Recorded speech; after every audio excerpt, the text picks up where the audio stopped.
कई बार ऐसा देखने को मिला कि नरेंद्र मोदी का विरोध करते करते एलओपी राहुल गांधी जी भारत का विरोध करने लगे। ऑपरेशन सिंदूर को लेकर भी उन्होंने गंभीर सवाल कहा। उन्होंने कहा कि भारत के कितने रफेल गिरे, उन्होंने एक बार भी नहीं कहा कि पाकिस्तान को कितना नुकसान पहुंचा। आज हम इस मुद्दे पर चर्चा करते हैं डॉक्टर जयकरण गोयल से। आपने राष्ट्र धर्म पर गहन अध्ययन किया है, आपने बहुत सारी पुस्तकें भी लिखी हैं। सर बहुत बहुत स्वागत है आपका स्टूडियो में। आपका भी स्वागत है अर्चना जी। जी मित्रों, जो भी ये बात सुन रहे हैं, सबसे पहली बात ये कि नरेंद्र मोदी भारत नहीं है। सबको याद रखना चाहिए, सबके चिंता का विषय है। जी पहले जब जवाहरलाल नेहरू की सरकार थी तब भी विपक्षी नेता थे, उनकी नीतियों का विरोध होता था। मधुलिम में जैसे नेता थे, अटल बिहारी वाजपेयी जैसे नेता थे, पंडित दीनदयाल उपाध्याय जैसे नेता थे, खूब विरोध हुआ है जवाहरलाल नेहरू का। लेकिन कभी भी ये बात नहीं आई पंडित जवाहरलाल नेहरू का विरोध करते करते, और कश्मीर के मुद्दे के ऊपर तो पंडित जवाहरलाल नेहरू का खूब विरोध हुआ है। उसके बावजूद कभी भी ये उंगली नहीं उठी विपक्ष के ऊपर कि वो राष्ट्र विरोधी है, देश विरोधी है। 1962 का चीन का आक्रमण हो, भारत की सेनाएं आ रही, नेतृत्व प्रधानमंत्री नेहरू जी का था, उसके बावजूद किसी ने भी ये उंगली नहीं उठाई जो देश के विरुद्ध जाए। एक बार 65 में लाल बहादुर शास्त्री ने आक्रमण का प्रतिकार किया पाकिस्तान का। सारा विपक्ष 2400 घंटे सरकार के साथ खड़ा रहा, एक बार भी उंगली नहीं उठी। जबकि पाकिस्तान का रेडियो अनाप शनाप आंकड़े देता था, हम लोग बीबीसी न्यूज सुनते थे उस समय, और बीबीसी न्यूज के समाचारों का विश्वास करते थे। तो मेरे कहने का अर्थ यह है कि जब राष्ट्र की बात हो, देश की बात हो, दुश्मन से लड़ाई हो, तो हमारा किसी भी नेता का व्यवहार, चाहे सत्ता पक्ष है चाहे विपक्ष है, किसी भी नेता का व्यवहार ये सोच समझ के होना चाहिए कि कहीं मेरे व्यवहार के अंदर ये बात तो नहीं आ रही कि मैं प्रधानमंत्री का विरोध करते करते राष्ट्र विरोध में तो नहीं जा रहा हूं। अब जैसे वर्तमान जिसकी हम चर्चा कर रहे हैं विषय की, ऑपरेशन सिंदूर क्यों हुआ? 26 लोगों का नरसंहार हुआ। आतंकवादियों ने धर्म पूछ करके नरसंहार किया, पैंट तक उतरवा के देखे ये हिंदू के मुसलमान हैं। इससे बड़ा जघन्य आतंकवादी हत्याकांड भारत माता ने देखा नहीं। पहले भी हुए हैं, 26/11 भी हुआ है, बड़े बड़े आक्रमण हुए हैं, सेनाओं के भी अनेक जवान खपे हैं। कभी पहलगाम में आतंकी हमला हुआ, कभी कुछ हुआ, लेकिन इस हमले के अंदर हमारी माताओं बहनों के सामने उनके पतियों से धर्म पूछ करके उनको मारा गया, उनके माथे के सिंदूर को उजाड़ा गया। उसका परिणाम था ऑपरेशन सिंदूर। और वर्तमान एलओपी राहुल गांधी वो सारी भूमिका को भूल करके मोदी जी बताएं कि हमारे कितने रफेल गिरे। क्या मजाक है? आप ये पूछो कि हमारी सेना ने उसका बदला किस बहादुरी के साथ लिया। इतना संवेदनशील मुद्दा था। हाँ, ट्रंप ने मध्यस्थता क्यों की? हमारे देश के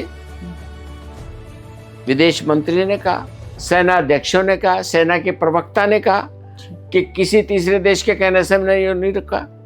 हमारे लिमिटेड टारगेट थे, हमने वो टारगेट पूरे किए। टारगेट पूरे करके हमने कहा कि भाई हमारा काम विशाल बहादुरी का कारनामा था। तीनों सेनाओं की कितनी सुंदर कोऑर्डिनेशन थी कि उन्होंने 22-24 मिनट के अंदर अपने टारगेट्स को अचीव किया। पाकिस्तान के घर के अंदर घुस करके मारा। उन सेनाओं की, बहादुर सेनाओं की गुणगान करने की बजाय और एलओपी नरेंद्र मोदी का विरोध करने के लिए कहीं उनको श्रेय ना मिल जाए, यही काम सर्जिकल स्ट्राइक के समय हुआ था, यही काम एयर स्ट्राइक के समय हुआ था। जी। मतलब मेरी समझ में नहीं आता कि वर्तमान राजनीतिज्ञ, आपको बर्दाश्त नहीं हो रहा है कि आप सत्ता से बाहर हैं। जी। ऐसा लगता है कि वर्तमान कांग्रेस का व्यवहार सत्ता से बाहर रह करके और नरेंद्र मोदी के विरोध में एक किस्म से इनका मानसिकता इतनी विकृत हो गई है कि वो नरेंद्र मोदी का विरोध करते करते भारत माता के विरोध करने लग जाते हैं। तो यहाँ मैं पूछना चाहती हूँ, जो लीडर ऑफ अपोजिशन है राहुल गांधी, इतना संवेदनशील मुद्दा था जहाँ पर ये निर्दोष लोगों को मारा गया कश्मीर के पहलगांव में, उन्होंने कहा कि ये तो तमाशा था, इसको तमाशा जैसे शब्द से संबोधित किया। क्या मानसिकता है सारे लोगों की? नहीं, मतलब कुछ क्या है जी। आपको बोलना है, कुछ भी विरोध करना है जी। और फिर क्या कहेंगे, एलओपी को बोलने नहीं दिया जाता, हमारा संसद में माइक बंद हो जाता है। जब बोलने दिया जाता हंगामा करते हो, डेस्क के ऊपर जाकर के, डाइस के ऊपर जाकर के कागज फाड़ते हो। आप जो है ना, मतलब कहीं मतलब प्ले कार्ड लेकर के जाते हो, संसद के अंदर सड़क के नारे लगाते हो। आप जो कुछ करें वो ठीक, और वो कुछ भी करें तो वो तमाशा है। मैंने अपनी 70 साल की उम्र में इतनी रोज ऊंची राजनीति नहीं देखी अर्चना जी। तो राष्ट्र से मैं निवेदन करना चाहता हूँ, राष्ट्र के सजग नागरिकों से निवेदन करना चाहता हूँ, प्रिय मित्रों, नरेंद्र मोदी भारत नहीं है, भारत के प्रधानमंत्री हैं। आप विरोध करिए, राजनीतिक विरोध करिए, विचारधारा के नाते विरोध करिए, और कहीं उन्होंने सही में गलती की है, उन गलतियों को ध्यान दिलाइए, आपका काम है। सशक्त विपक्ष लोकतंत्र की मूलभूत आवश्यकता है। लेकिन अगर आपका व्यवहार ये होगा कि हर चीज पे आप उंगली उठाएंगे, मैं बिल्कुल किसी को डिफेंड करने के लिए नहीं बैठा हूं, मैं केवल एक ही चीज को अंडरलाइन करना चाहता हूं कि नरेंद्र मोदी भारत नहीं है। आप नरेंद्र मोदी का विरोध करते करते इतना ख्याल रखें कि कहीं मैं भारत का विरोध तो नहीं कर रहा, कहीं मैं राष्ट्र विरोधी तो नहीं हो रहा है।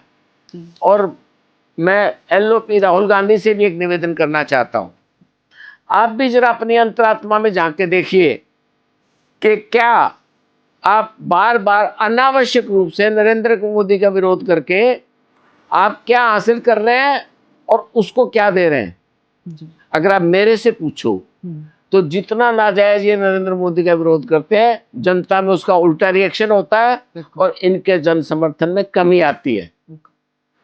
लोगों ने पीछे श्रीमान राहुल गांधी को, मैं तो वो शब्द नहीं प्रयोग करना चाहता जी, पप्पू कह करके पुकार, इस शब्द से संबोधन करते लोग। हाँ, ये नौबत क्यों आई? आपको ये विचार करना चाहिए कि आपको ये संज्ञा मिली क्यों। मेरे को अगर कोई मेरा उपवास उड़ाता है तो मैं 6 बार ये सोचूंगा कि कहीं मेरे अंदर गलती तो नहीं है जो सामने वाले ने मेरे ऊपर ये टिप्पणी की है जी। अपनी अंतरात्मा से, अपने आंतरिक विचार से सोच के देखिए जी। और मित्रों, एक बात याद रखिए, अनावश्यक टिप्पणियां, अनावश्यक विरोध, अब अनावश्यक संसद में हंगामा खड़ा करना, बात बात पे सिवाय प्ले कार्ड लेने के। अरे भाई, आप सांसद हो, एलओपी हो, पहले 2 इलेक्शन में तो आपको सीट ही 50 मिली थी, 14 में 50 54 सीटें मिली थी।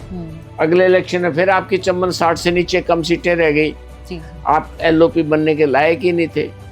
आज अगर आपके पास लीडर ऑफ अपोजिशन के नाते 99 सीट मिल गई तो आप अपना व्यवहार इतना बढ़िया बनाओ ना कि अगली बार आपको 250 मिल जाए, 270 मिल जाए, आप प्रधानमंत्री बन जाओ जी।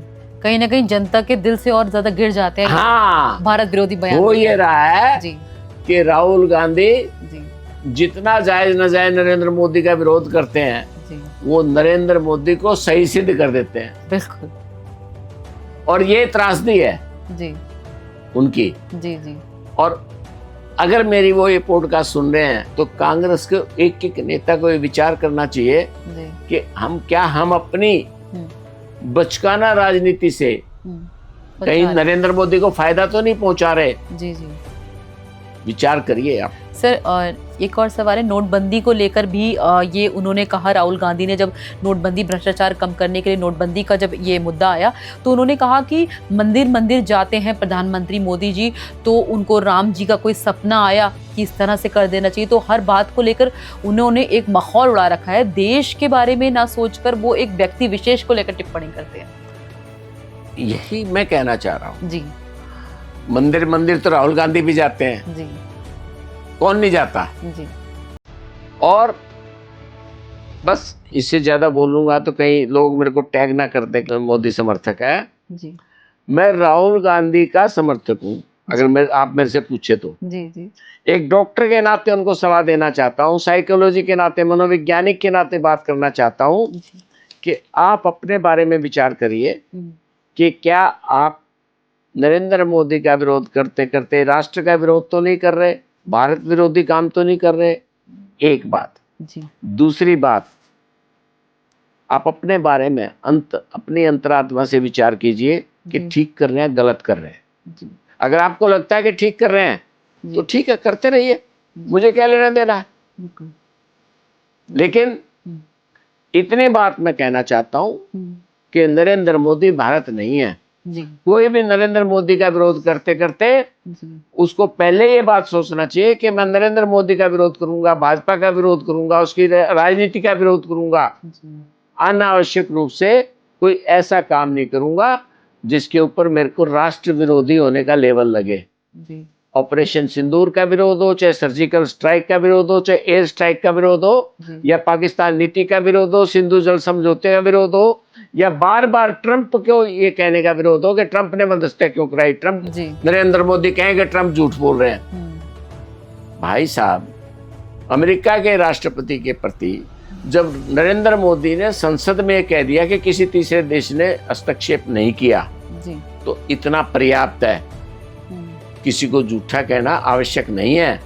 और इतनी डिप्लोमेसी तो नरेंद्र मोदी को आती है, वो डिप्लोमेसी राहुल गांधी नरेंद्र मोदी को नहीं सिखाएंगे, और इसीलिए राहुल गांधी फंसते हैं। वो डिप्लोमेटिक आदमी हैं, उनको अपनी बात कहनी है, कहाँ कहनी है, किन शब्दों में कहनी है, कैसे कहनी है, उनको बात कहनी आती है। अगर आपको प्रधानमंत्री बनना है तो नरेंद्र मोदी से सीखिए, सीखना पड़ेगा जी। अब मैं ये बात कहना नहीं चाहता था, लेकिन अब निकल गई जी। अब उनके मतलब की बात है जी। मत बोलिए आप वो कि मैं उनका स्टूडेंट हूँ, लेकिन सीखिए। बिल्कुल। और राहुल गांधी ने जो लीडर ऑफ ऑपोजिशन है, कहीं ना कहीं ये भी कहा नरेंद्र मोदी जी के लिए कि वो सिर्फ एक दिखावा है, उनकी सारी नीतियां सब कुछ सिर्फ एक दिखावा है। तो ये वो कहते हैं, मतलब वो नीतियों को क्या वो मतलब वो देखिए अर्चना जी, मैं नहीं, पूरे राष्ट्र का सजग नागरिक ये देख रहा है, उसकी आंखें देख रही हैं जी कि 2014 का भारत कहाँ था और 2025 का भारत कहाँ है। कितना विकास हुआ है, कितनी सड़कें बनी हैं, कितने हाईवे बने हैं, किस प्रकार से सुधार हुआ है, भारत की अर्थव्यवस्था कहाँ खड़ी है, पूरा देश देख रहा है। मैं किसी की तारीफ में कसीदे पढ़ने के लिए यहाँ पर बैठा नहीं हूँ। आप करिए विरोध, नीतियों का विरोध करिए, सब कुछ करिए, लेकिन आपका ये विरोध ऐसा नहीं होना चाहिए कि आप पर ये लेबल लगे कि आप नरेंद्र मोदी का नहीं, आप तो अपने देश का विरोध कर रहे हैं। ये स्टैंप लगने से बचाइए अपने आप। और सर, मुझे लगता है कि कहीं ना कहीं एक मजबूत विपक्ष की भी आवश्यकता है आज देश को सही गति और सही दिशा देने के लिए। विपक्ष को रचनात्मक होना पड़ेगा। बिल्कुल जी। क्रिएटिविटी चाहिए जी, अपनी बात कहने का तरीका चाहिए, विरोध करने का तरीका चाहिए जी। जब अटल बिहारी वाजपेयी इंदिरा जी का विरोध करते थे तो उनकी पार्लियामेंट की स्पीच सुनने लायक होती थी। सलीके से विरोध करते थे, शब्द होते थे, बिल्कुल एक गरिमामय शब्दों का उच्चारण के साथ कविता होती थी, बिल्कुल कोई घटिया शब्द प्रयोग नहीं होता था जी। ना उन्होंने कभी इंदिरा गांधी को चोर कहा जी, जैसे इसने कहा राहुल गांधी ने चौकीदार चोर है जी जी जी। मतलब अनावश्यक बातें करने का मतलब नहीं। लोकसभा स्पीकर ओम बिरला को भी एक बार हस्तक्षेप करना पड़ा कि वो भारत के माननीय प्रधानमंत्री हैं, आप उनके लिए मर्यादित भाषा का उपयोग कीजिए। जब एक बार इलेक्शन होकर के प्रधानमंत्री चुना गया, वो कुर्सी पे आ गया, चाहे एलओपी बने चाहे वो प्रधानमंत्री बने, जी जी वो उसके बाद पूरे राष्ट्र के हैं। जी, बिल्कुल ऐसे नहीं है कि चुनी हुई जनता के हैं, बिल्कुल। पूरे राष्ट्र के प्रधानमंत्री है, पूरे राष्ट्र के लिए एलओपी है राहुल गांधी। बिल्कुल और सम्मान करवाने के लिए सम्मान करना सीखना पड़ेगा। बिल्कुल। अगर आप सम्मान चाहते हो, आप ये चाहते हो कि नरेंद्र मोदी मेरे से सम्मान से बात करें, तो आप भी तो उनका सम्मान करिए। आप आयु में बड़े हैं, प्रधानमंत्री हैं 11 साल से देश के, जी चुन कर के आए, जनता ने चुना है, जी, तो आपको क्यों नहीं उनका सम्मान करना चाहिए? बिल्कुल। सम्मान लेने के लिए सम्मान देना भी पड़ेगा। बिल्कुल। और सर बहुत अच्छी बात आपने कही कि नरेंद्र मोदी भारत नहीं है, कहीं ना कहीं मोदी का विरोध करते करते जो बयानबाजी है वो भारत विरोधी हो जाती है। तो सर कुछ और एक ऐसा संदेश जो आप देना चाहते हैं कि एलओपी लीडर और विपक्ष जो राहुल गांधी है उनको ये संदेश याद रहे हमारे पॉडकास्ट। को एक ही चीज याद रखनी चाहिए जी कि जो कुछ भी बोले नरेंद्र मोदी का विरोध करें, मुझे कोई आपत्ति नहीं है। जितना रचनात्मक विपक्ष भूमिका निभाएगा उतना ही लोकतंत्र सशक्त होगा। जी, लेकिन एक बार रुक करके ये सोच लें कि कहीं मेरे विरोध में मैं राष्ट्र विरोधी तो नहीं हो जाऊंगा, कहीं ये देश विरोधी बात तो नहीं होगी। बस इसमें तो सेनाओं का विरोध, जी, उस आक्रमण का समर्थन इनडायरेक्ट रूप से जी, भयंकर गलती है। जी। और कहीं ना कहीं एक शोभनीय भाषा का उपयोग करना चाहिए। अमर्यादित भाषा शोभा नहीं देती। वो इतने बड़े लीडर ऑफ ऑपोजिशन है, उनको इस जगह पे रहकर अपनी भाषा बड़े लीडर ऑफ ऑपोजिशन बनने का मतलब बड़ा नहीं है। जी बिल्कुल, बड़ा होने का मतलब है विचारों से बड़ा होना। विचारों से बड़ा होना। आप अपने आप को बड़ा बनाने के लिए विचारों से बड़ा बनाइए। बिल्कुल। अगर आप अपने आप को अहंकार से कहते हैं कि एलओपी है और आपके नेता कहते हैं एलओपी को बोलने नहीं दिया जाता, तो वो भी प्रधानमंत्री है। आपके पास 99 सीट है, उनके पास 240 सीट है। जी, चलो बाकियों को छोड़ दे, एनडीए के साथियों को। जी, अगर आप नरेंद्र मोदी के साथ तुलना भी करेंगे, कांग्रेस के पास 99 सीट्स हैं, तो उनके पास 240 है, बिल्कुल, तब भी 2.5 गुना है। बिल्कुल। तो कहां से कमतर है?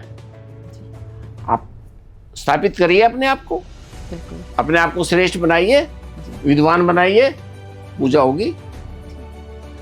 और आज नरेंद्र मोदी जहां भी जाते हैं, बड़े बड़े देश के राष्ट्रपति तक देखा गया है कि वो उनके पैर तक छूते दिखाई दिए गए हैं। तो राहुल गांधी को आपने बहुत अच्छी बात कही कि कुछ ना कुछ सीखने की आवश्यकता है। नहीं, देखिए, नरेंद्र मोदी सम्मान करते हैं तो उनको सम्मान मिलता है, रिटर्न गिफ्ट है, ये एक तरफा नहीं हो सकती। ये तो सब प्राकृतिक एलओपी का सम्मान चाहिए जी, तो पीएम को सम्मान देना पड़ेगा, जी, रिटर्न गिफ्ट है जी, बस। और सही तो प्रकृति का नियम भी है, जो हम देते हैं वही लौट कर वापस आता है। हाँ। कहीं ना कहीं।